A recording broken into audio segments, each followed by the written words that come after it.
Mike Damergis here, along with the editor-in-chief of Baseball Digest, Rick Cerrone, and yesterday the passing, I guess you could say, of a baseball legend in many ways, Bill Buckner. He passed away at the age of 69, Rick.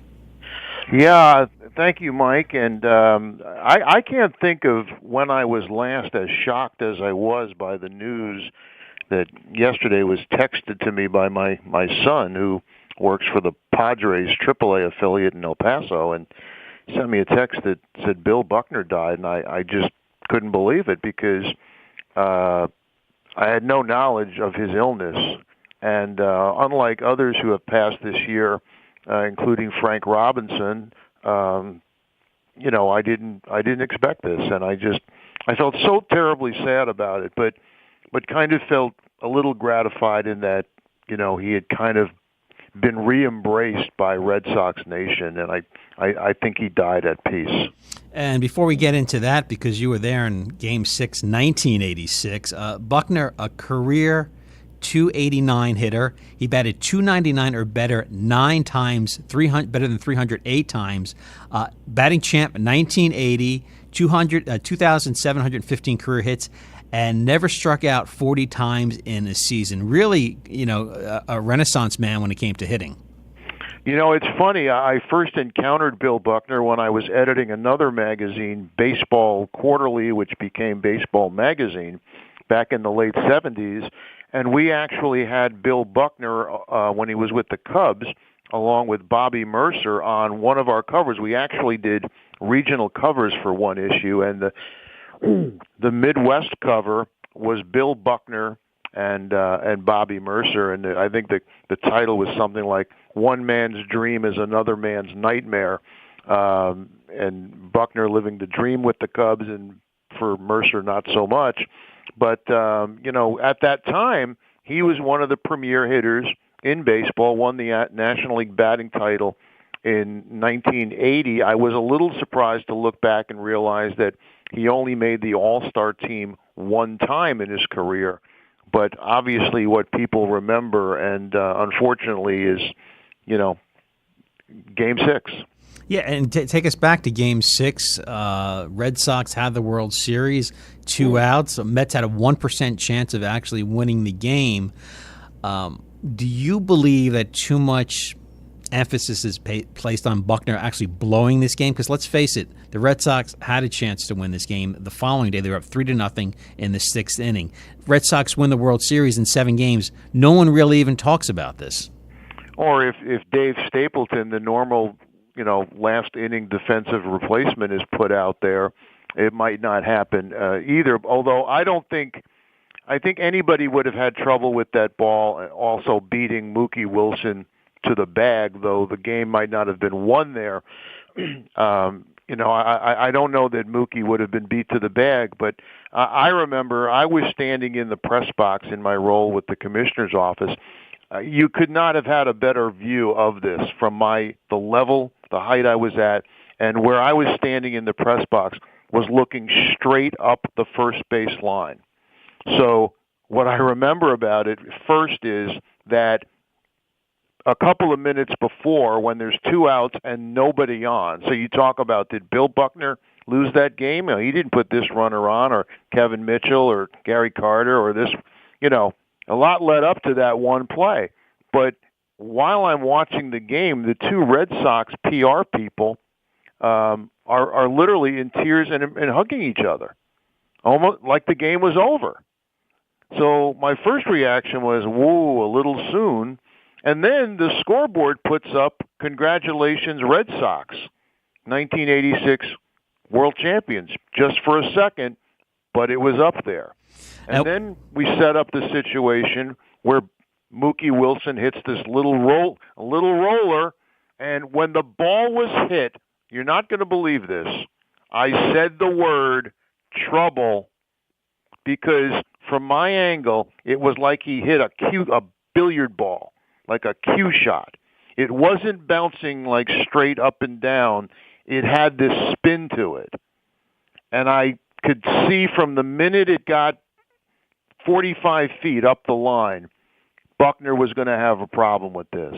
But You can go back and question whether Bill Buckner should have been there, whether he wanted to leave his regulars on the field, to celebrate the World Series victory. We'll never know, but look, that's the play. He's the one standing there. He's the one that Vin Scully gets by Buckner.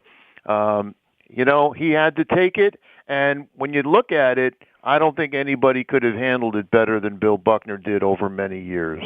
And we're talking with Rick Cerrone, the editor-in-chief of Baseball Digest. If you can, describe the scene in the stadium and the feeling right after that play. People were in tears practically.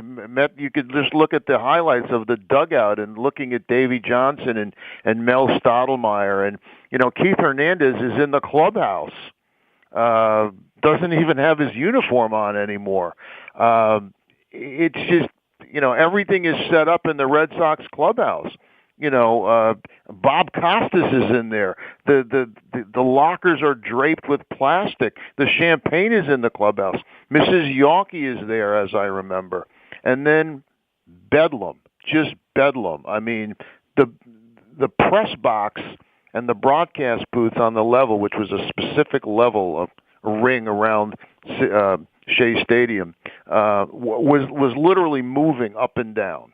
Was literally shaking. It was obviously one of the greatest comebacks, greatest moments, for baseball, for Met fans, not so much for the Red Sox and for Bill Buckner. But, I just think that God has a plan. I really believe that. There was a reason that it was Bill Buckner. And the old saying is God never gives you more than you can handle. Well, they gave it to the right person. And for the Red Sox, the story of the Red Sox really building up to 2004, the history of baseball would be very, very different if, say, Buckner makes the play and gets Mookie Wilson at first base. The history of baseball would be so different today. Well, I'm not so sure. I mean, take me back. Is the game over if he gets Mookie Wilson at first base? I don't think so. I mean, yeah, the game would be different, but I just don't think it's fair to lay it all on Bill Buckner. I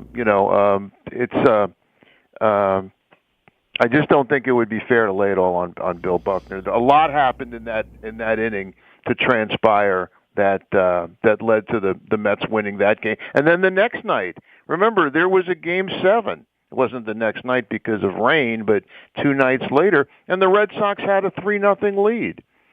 So the opportunities were there, but you know what? Baseball has a way of identifying certain people that become synonymous with certain things. In your estimation, do you think Bill Buckner was the most vilified person in any city than anybody else you've seen in the history of baseball because of one play? Wow, you're putting a lot on me there. To see the most vilified. You know what's really funny, and I'm going to say this because this is the 100th anniversary of the 1919 White Sox, the 1919 World Series, and here's 8 guys who basically conspired, and they did conspire to fix the World Series. Let's not get into this. They didn't know what they did. They're guilty, okay? It's been 100 years. Let's move on here, okay? These guys are glorified. They're making movies about them and making them into these lovable, ignorant guys that, just love the game. In Field of Dreams, I'd have played for nothing. You fixed the World Series, okay? Well, they were found innocent by a court of law. It was corrupt, whatever. They're banned. People to this day, they should be forgiven. Bill Buckner is a guy who just played his heart out. He really did give his heart and soul to the game. Played on one leg, and it's just a tragedy, that he had to. But that's just the way life is. That's just the way life is. There's no way you can, maybe today it would be different. What would have happened if it happened today in the society we live in today? Now, he would have been crucified on social media, but, you would have had people on all the news networks talking about how we should treat him. how this, we shouldn't do this. We shouldn't, it might have been a lot different had it not happened, 30 some odd years ago. I think as we look back in time, Bill Buckner will be remembered more as a hero than a GOAT, as he was starting in 1986. Oh, I absolutely think that the whole legacy of Bill Buckner in people's minds, not in Bill Buckner's mind, or in it's like his wife once said, we don't have anything to apologize for. We don't have anything to be forgiven for. They're the ones that needed to forgive, and I think they did.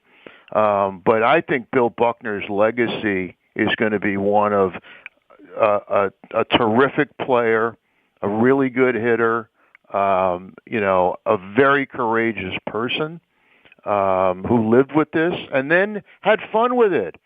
I mean, the episode where he and Mookie Wilson are in Curb Your Enthusiasm on HBO, it's a riot. I mean, I don't know if you've seen it. I actually haven't seen it, but I'm going to YouTube it for sure. I mean, a baby falls out of a window, and who catches the baby but Bill Buckner? and they carry him, they're carrying him. Only Larry David would come up with that. Only Larry David, but with Bill Buckner could you do that. But I think he handled it I don't want to say he handled it with good humor throughout the years, but I just think that when he came back to Fenway Park in 2008, I believe it was. God, it's hard to believe that was 11 years ago, and was re-embraced by Red Sox Nation and accepted their applause and everything, and was kind of moved to tears. That was an important day. I think that was an important day for baseball fans and baseball, not only Buckner. But I think we kind of turn it around. Like, it wasn't like Bill Buckner going there to be forgiven or anything. I look at it like he went there to forgive them. Yes, exactly. To forgive the media and, because of the way he was painted. It reminded me a lot, and I thought this at the time. It reminded me a lot. This is kind of a long forgotten episode, but by 1978, when the Yankees were opening their season as world champions, Roger Maris was very distant, had distanced himself from the Yankee organization. He had not been, I don't think, he had never been back to an old-timers day. He just had, real bad feelings about his departure and his years with the Yankees. And so when he came back, to everyone's surprise, mine included, and I'm sitting in the press box, there goes Mickey Mantle out to the pitcher's mound, and then they were going to throw out the first pitch and raise the championship flag. And then when Bob Shepard starts introducing Roger Maris, and he didn't come back many times because he felt he'd be booed. And I got to tell you, Mike, the applause, the reaction to Roger Maris being back at Yankee Stadium, it was one of the most moving things you've ever seen. And that's what the Buckner thing kind of reminded me a little bit about. Yeah, Roger Maris absolutely at the time was booed by Yankee fans in 1961 because they really didn't want him to be the one to break Babe Ruth's record. They wanted it to be Mickey Mantle because Mickey was their guy.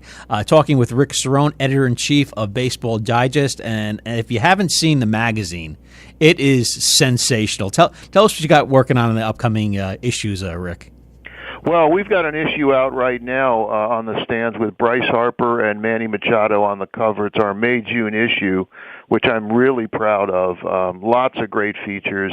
And this is deadline week for our July-August issue, and we've got a terrific cover feature on what 9 players, there's 9 players that we've deemed in active Major League players playing today that have already punched their tickets to Cooperstown. If they do nothing else in their career, they're going to the Hall of Fame. And then we have a second list of people, of active players who are, quote, knocking at the door. And then we've added a third list of those who were, they were in the neighborhood or they were on the way, and then their careers for either injuries or PEDs kind of stalled out.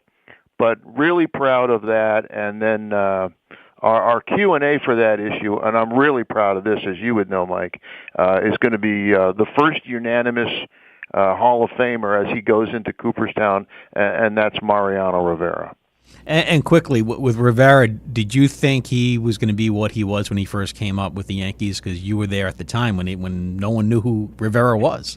Mike, spring training of 1996, when they were talking about, and I heard the conversation of sending him to the Cleveland Indians, I believe, or the Mariners get out of here for Felix Fermin, because wow, there were certain people in the Yankee organization that didn't feel we could win with this kid Jeter at shortstop, and they needed a more veteran presence when Tony Fernandez, who would have been the second baseman, went down.